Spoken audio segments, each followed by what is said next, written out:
man Soumboulou maa ngi seetaan Sénégal live waxtaan bi foofu la Sénégal live yéen nag mbaa kar ngeen ko mbaa yéen it yéen a ngi koy kar mbaa yëg ngeen ni waxtaan bi foofu la Sénégal live kon léegi lay doon Sénégal live kon léegi lay doon.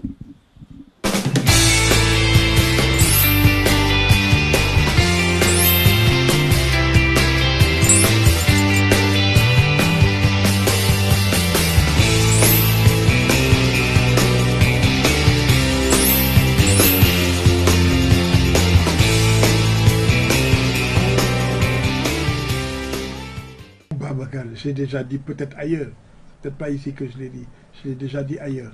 Il a l'intention de se présenter. Et il tentera de se présenter. En tout cas, il essayera. Voilà. Il n'aura pas de difficulté au niveau du Conseil constitutionnel. Le reste, il n'a pas de considération particulière sur ce que peuvent penser les Sénégalais au plan moral, etc. Avec tout ce qu'il a dit, il tentera. Sauf si intervient quelque chose d'extraordinaire qui l'empêche d'y aller. Mais il tentera d'y aller. Quelle sera l'attitude de l'opinion à ce moment-là, à votre avis? L'opinion sera, elle est, surtout la jeunesse, est défavorable à la tentative du troisième mandat. Et elle est défavorable. L'opinion est défavorable, surtout celle de la jeunesse. Dans les rangs du pouvoir de l'APR, plus précisément, il ne manque pas d'ambition de la part d'acteurs importants de cette coalition au pouvoir. Quelle est votre opinion sur... J'ai du mépris pour les gens qui attendent que, je ne sais pas moi, le clash arrive pour dire oui, on savait. Non. Ceux qui, par exemple, regardez comment certains avaient agi plutôt, dans le cadre du président Abdoulaye Wade. Ils ont attendu qu'Abdoulaye Wade perde les élections pour commencer à le quitter, à créer des partis gauche-droite, à lui trouver lui aussi des poux sur la tête, etc. Alors qu'il fallait avoir le courage dès le départ de lui dire, mais non, président, cette fois-ci, vous ne tentez pas le troisième mandat. De sorte que lorsqu'il a quitté, il est sorti par la petite porte, avec tout ce qui lui est arrivé par la suite. Il faut avoir le courage de dire aux leaders, voilà, nous ne sommes pas d'accord et nous ne vous soutiendrons pas. Et ceux qui ont l'ambition de se présenter, de dire carrément qu'ils sont prêts à se présenter. Mais ils vont attendre qu'ils perdent l'élection pour dire, ah oui, nous on savait, etc., etc. Ils doivent faire quoi? Prendre leurs responsabilités tout de suite, quitter le navire Macky Sall pour... J'ai pas dit de quitter Macky Sall tout de suite, mais de faire comprendre qu'eux ne suivront pas le cortège du troisième mandat. Qu'ils le disent clairement. Aucun d'eux ne l'a dit. Et attendez que Macky Sall se présente et qu'il perde, vous verrez. C'est ce jour-là que lui-même les découvrira, avec tout ce qu'il a fait.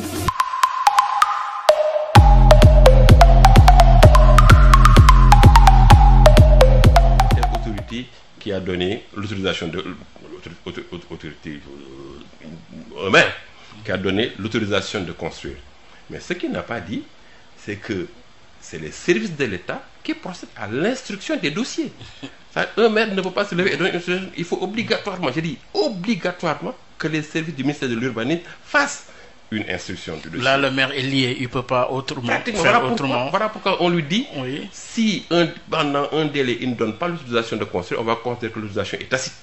C'est-à-dire, vous voyez, c'est presque une compétence liée. C'est-à-dire, s'il ne donne pas un argument sérieux pour lequel il n'a pas signé, on va considérer que l'autorisation est acquise. Voilà, ça c'est pour amener l'administration en général à agir, au lieu simplement de dire l'administration se tait et il faut 4 mois pour qu'on puisse considérer que c'est un non. Non, parfois, le fait pour l'administration de se taire pendant 1 mois est considéré comme une décision. Et c'est important ça. Donc voilà pourquoi j'ai dit, c'est bon de dire que c'est le ministre, c'est le maire qui a signé, mais il faut également dire que les services de l'urbanisme ont instruit. Parce qu'on dépose au niveau de la mairie, mais il faut obligatoirement qu'il y ait instruction par le ministère de l'urbanisme. Et vous voyez, et ce que les gens ne respectent généralement pas, c'est que quand on vous donne une autorisation de construire, et que vous restez 3 ans sans construire, mais l'autorisation est périmée. Oui. Ouais. Donc vous voyez, donc, voilà pourquoi j'ai dit, si on revient au texte là, on va pouvoir régler beaucoup de problèmes.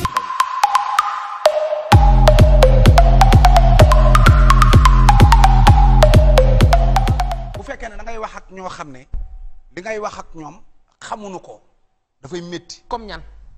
maanaam comme fi ngeen may tontu nii c'est normal sax parce que dañuy débat la ñuy nekk mais askan wi. non am na ñu lay dégg ku ci mel ni Samba kenn mi ngi naa man li muy wax. non dëgg la waaw bàcc xam na. si non non kenn xam gars na yi sama xarit daa comprendre Soda Bousso même chose. Soda Bousso gars yi ñu ngi participer daanaan yi xam nañ fi ngay waxee. parce que tey xam nga dafay metti ngay ne nekk ci scène à chaque fois. Soda waaw ay ñu ñàkk fayda. ah ñoo leen di rax di xajamal.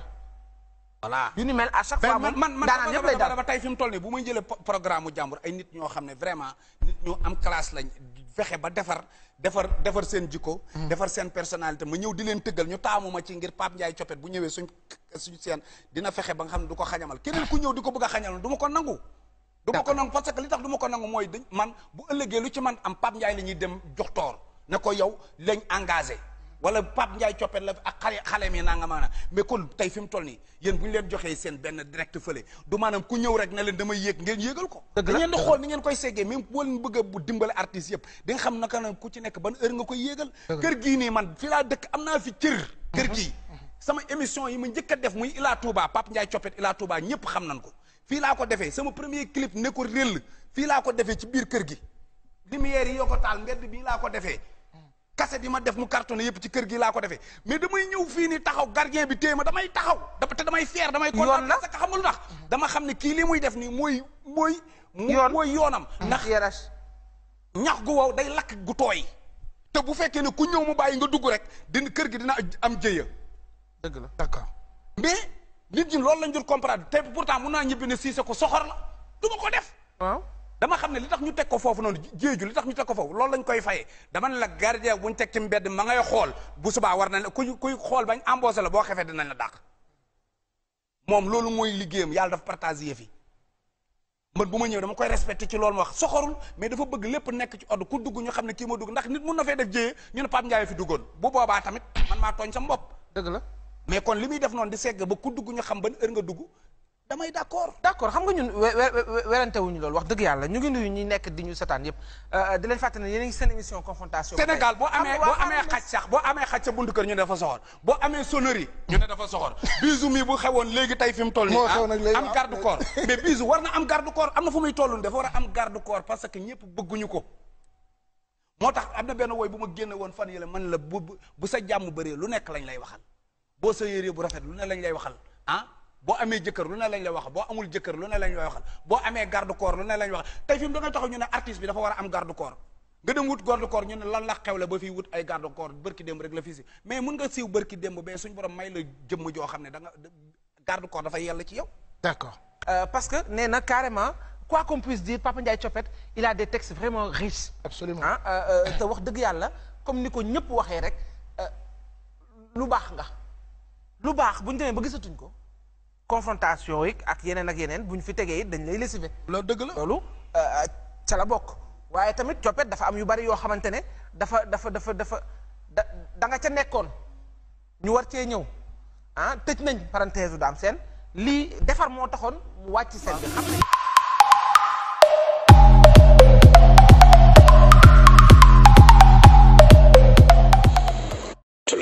nan nga ko gisee. xam nga Sénégal lu fi am. dafa am ay mafia yu fi ne dama la koo bëggee listeel. mafia bi fi ëpp doole mooy la mafia des mines et de l'énergie ñi nga xam ne ñoo accaparé mine yi maanaam mooy fer bi Macky Sall xaw ma nan la brader le fer sénégalais à des Turcs dégg nga ko. sun oru Sabodola bi te man dem naa fii guy gi fii ci Touba Samb gi Macky Sall ñu ne ma Macky Sall moo nu digoon ñun xam nga foofu ay tëgg fan ñoo nu digoon ne na ñun dana bu gañee dana ñu faciliter oru Sabodola bi ñu ci am di ci tëgg te le prix de l'or est très cher ñoo ma ko wax. boobu ci mafia bi la. déedéet Macky defu ko. d'accord c'est la mafia qui a circuité ça qui a accaparé ça. d'accord.